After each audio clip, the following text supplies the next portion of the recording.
Reverend Jackson Podcast. What's poppin' with y'all today, man?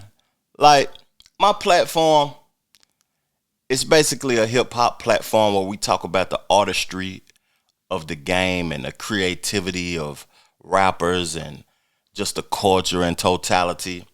But as of recently, it seemed like I've been discussing more of the foolishness that's going on.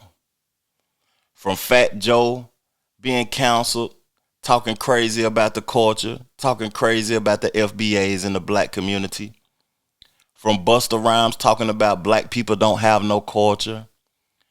And after this video, I got to get, focused on academics and the foolishness that he's spewing with that 15-year-old boy. I got to get right to that. But, right now I want to talk about Sexxy Red and the distasteful imagery that she put out.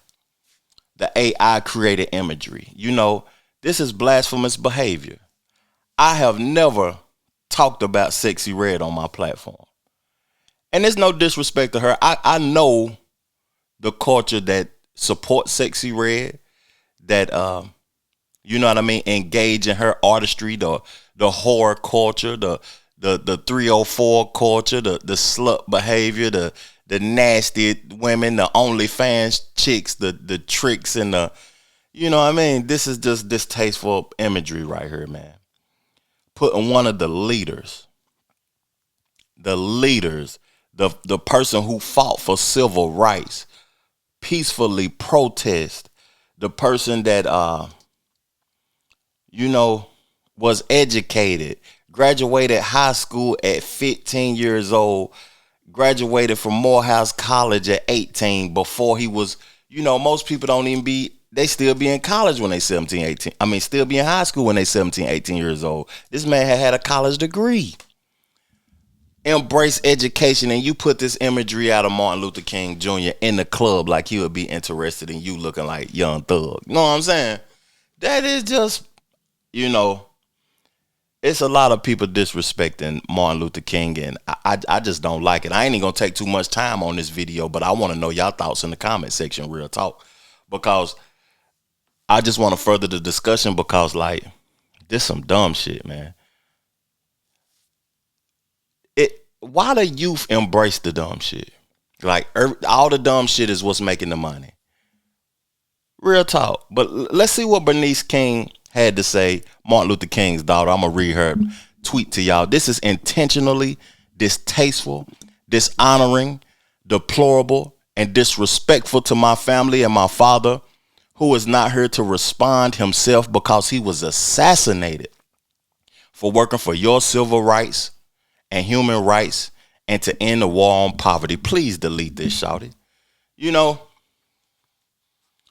Sexxy Red responded, and I want to talk about her response for a minute, but I got to keep reading what Bernice King had to say, She said also, please don't project your thoughts onto me. I don't believe Sexxy Red to be a degenerate, ghetto, or trash. I have spoken out in the past about the use of and comparison to either of my parents to degenerate other people. I just don't understand this type of use of my father's image on MLK Day, no less, in any way that does not convey what we know to be true about his service and sacrifice. Even if you disagree with him or with his tactics or even believe things said about him by people who hated him, why would you do this? I heard a lot of people that be saying, one thing that we got to stop doing too as a community, this is just my opinion. We got to stop comparing Martin Luther King and Malcolm X.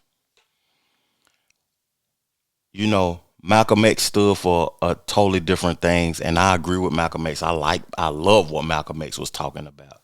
But a lot of people are starting to come to the conclusion that because Martin Luther King fought for integration and inclusion, that what he did was wrong. But it's things that were said after that fight that showed that he was aware that he felt like he led his people into a burning fire.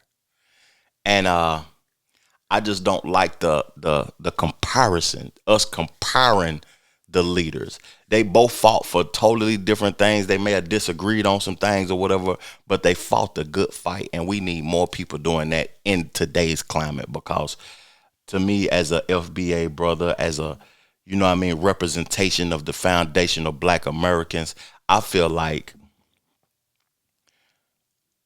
we got to come together and unify before we can have an expectancy of anybody else being an ally. We got to cut all the dumb shit out first.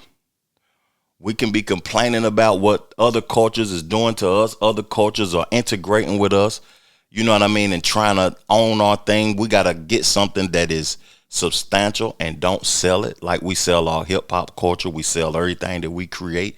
We got to hold on and value something, then say money isn't more valuable than the thing that we created.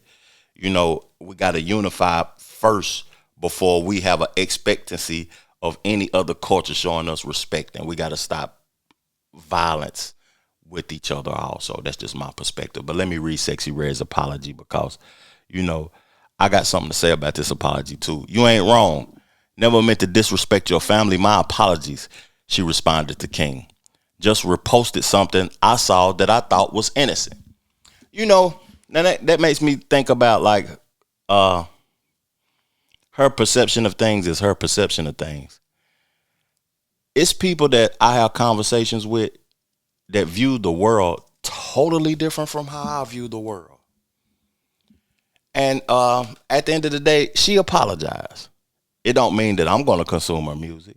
It don't mean that she not going to be counseled by a multitude of people. I done seen a lot of videos on this. My boy Water God put one out. I seen Roland Martin put one out. I seen Tariq Nasheed put one out. I seen a whole bunch of people talking about this. And I think that, she sees the world totally different. A lot of people celebrate whorish behavior.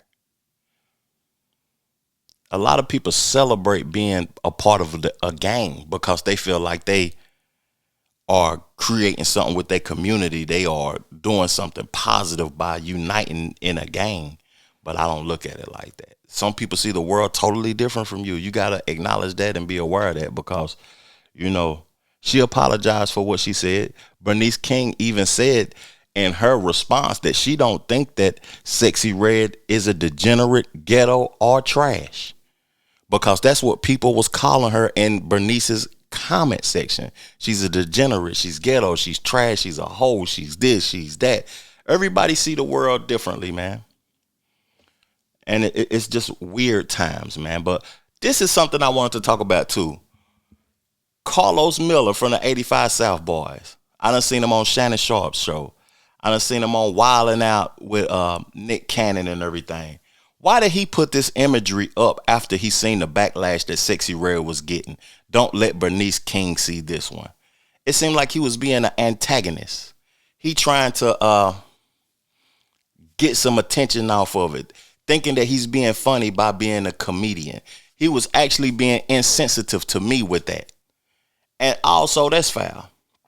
Real talk. Why would he do that? Attention is a drug. Clout is a drug, and people are addicted to it. And I'm only here to speak the truth, man, and bring awareness to the public and to the people that follow my channel and support my channel. But, man, we got to stand on business about this blasphemous behavior. Is it petition time? Then my boy Water Guy put a petition out for me to sign, for me to put in the link in the description for y'all to sign, because this foolishness, man, they got to just, I'm tired of it. Appreciate y'all for tuning in to my show, man. Let's get in the comment section and further the discussion. Peace, love, plenty of abundance. Make sure you go get you some money, and I'm gone. Chill.